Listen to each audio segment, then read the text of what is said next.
हमारी हिस्ट्री और ज्योग्राफी भारत और आसियान को जोड़ते हैं।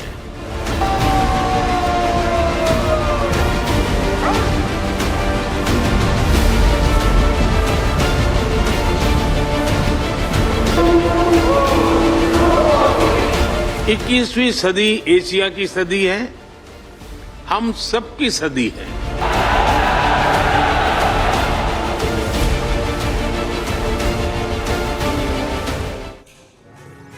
स्वागत है आपका। मैं हूं आपके साथ रवि मिश्रा। बात करते हैं प्रधानमंत्री नरेंद्र मोदी के आसियान विजिट की। प्रधानमंत्री नरेंद्र मोदी इंडोनेशिया में हैं। जकार्ता एयरपोर्ट से लेकर होटल पहुंचने तक पीएम मोदी का यहां भव्य स्वागत हुआ। होटल में बड़ी संख्या में भारतीय समुदाय के लोगों ने पीएम के स्वागत में सांस्कृतिक कार्यक्रम पेश किए।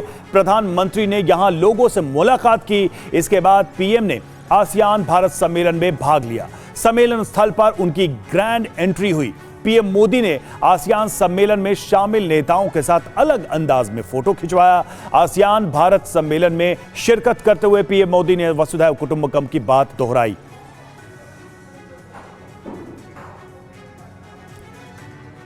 तो एयरपोर्ट पर स्वागत हुआ प्रधानमंत्री नरेंद्र मोदी का और वहां से स्वागत का सिलसिला चलता रहा। आसियान में शामिल हुए प्रधानमंत्री नरेंद्र मोदी, जैसा कि हम आपको बता भी रहे हैं अपडेट। आसियान में प्रधानमंत्री ने क्या कहा यह भी हम आपको बता रहे हैं। पीएम ने कहा कि 21वीं सदी एशिया की है। पीएम ने कहा आसियान सम्मेलन हमारे लिए अहम है। इतिहास, भूगोल भारत और आसियान को जोड़ते हैं। भारत की एक्ट ईस्ट नीति अहम है। One earth, one family, one future हमारा मंत्र है, यह कहा प्रधानमंत्री नरेंद्र मोदी।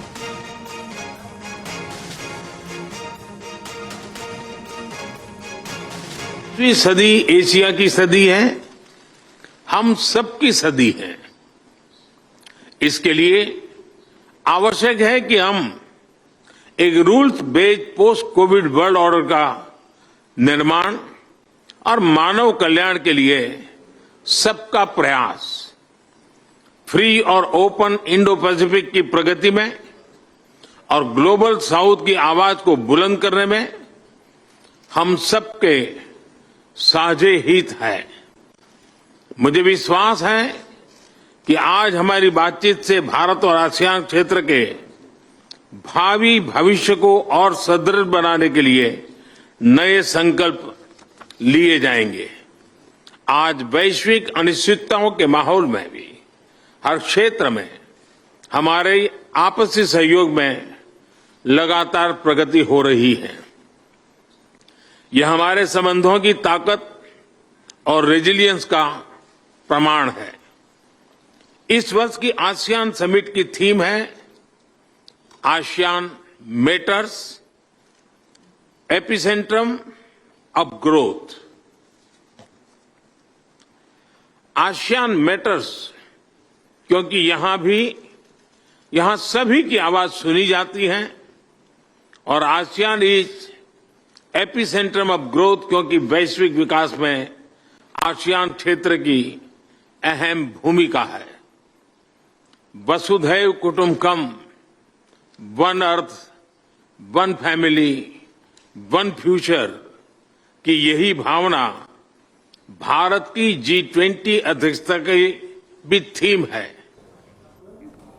और जकार्ता में आसियान देशों की बैठक चल रही है। बैठक में शामिल देशों का एक ही दुश्मन है, जिसकी विस्तारवादी नीति से सभी देश परेशान हैं। जी हां, आसियान के 10 देश, सबका दुश्मन एक। कौन है वो हम आपको बता रहे हैं। दक्षिण चीन सागर पर चीन के दावे से विवाद है। आसियान देशों में चीन की घुसपैठ की कोशिश और इससे ये देश परेशान हैं। लगातार चीन की जो नीतियां हैं वो इन देशों के लिए चिंता का विषय है। आसियान देशों को कर्ज के जाल में फंसाने की साजिश है चीन की। विवादित मानचित्र जारी कर आसियान देशों को उकसाता है चीन की आक्रामकता से आसियान देश परेशान हैं। चीन की विस्तारवादी नीति के खिलाफ एकजुट हुए 10 देश।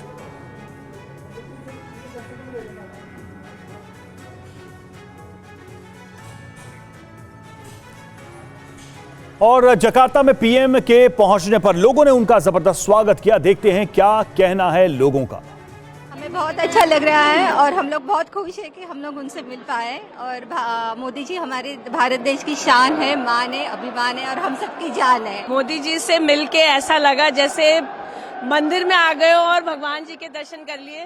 सुबह से हम लोग खड़े हुए हैं यहाँ पे, 2 बजे सुबह से जागे हुए हैं। तपस्या हमारी सफल हो गई। यहाँ पे सारे समाज वाले आए हैं, ओडिशा समाज, अग्रवाल समाज, तमिल संगम, गुजराती, मराठी, सब कोई, और सबको लाने वाला एक ही इंसान है, मोदी। तो मैं ये सोचती हूँ कि ये लीडरशिप क्वालिटी मोदी जी में ही है कि सबको इकट्ठा होके आते हैं। तो ये चीज इंडिया वालों को भी समझना चाहिए और मोदी जी को भी बार बार लाना चाहिए। ऐसी यूनिटी और कहीं पे भी नहीं है। हमारा पहचान है और दुनिया में हर अगर कहीं पे भी पहचान है तो मोदी जी की वजह से है। तो वो जैसे हमारा देश को इतना आगे बढ़ा रहे हैं तो उसके लिए हम लोगों को गर्व होता है कि हम लोग भारतवासी है। वो हमें बहुत एक प्राउड फील करा रहा है कि अभी मोदी जी की वजह से हमारा नेशन हर जगह पे वेल नोन हो रहा है। So we are really proud of Modi ji. PM साहब से मुलाकात हुई, हम उनसे मिलके जितना खुश हुए उससे बहुत ही ज्यादा वो हमसे मिलके खुश हो रहे हैं। और सो एनर्जी और best of luck for Indians and भारतीय। बहुत अच्छा लग रहा है, ऐसे लग रहा है कि हमने लाल किले पर झंडा फहरा दिया और इंडिया गेट पे हम जैसे परेड कर रहे हो। बहुत अच्छा लगा। और मोदी जी ने को मैंने बोला कि आज हमारा जगराता है क्योंकि मोदी जी आए जकार्ता है। और आइए अब समझने की कोशिश करते हैं कि दक्षिण चीन सागर में विवाद का दरअसल कारण क्या है। समंदर में 213 अरब बैरल से अधिक तेल भंडार है और इस पर चीन की नजर बनी हुई है। 900 ट्रिलियन क्यूबिक फीट प्राकृतिक गैस के भंडार हैं यहां पर, और यह भी चीन की ड्रैगन की नजर में है। चीन दक्षिण सागर के तेल और गैस पर कब्जा चाहता है, नियंत्रण चाहता है, उस पर उसकी नजर है। समंदर में 80% हिस्से पर चीन अपना दावा बताता है और इस वजह से दूसरे देशों को भी इससे आपत्ति है। सामरिक दृष्टि से भी अत्यंत महत्वपूर्ण है ये पूरा समुद्री इलाका। व्यापार के लिहाज से दक्षिण चीन सागर भी बेहद अहम है और एक ट्रेड रूट है जिस पर चीन नियंत्रण चाहता है। इस रास्ते से हर साल सालाना खरबों डॉलर का व्यापार होता है और इसी पर है ड्रैगन की निगाह। यही वजह है कि दूसरे देशों से चीन की लगातार तनातनी बनी हुई है। रुक करते हैं एक और अहम खबर का, एक और अपडेट आपको बता दें कि जकार्ता में जो भारतीय मौजूद हैं वो प्रधानमंत्री की मौजूदगी से उत्साहित हैं और वहां पर उन्होंने भारत माता की जय के नारे लगाए हैं। ये देखिए,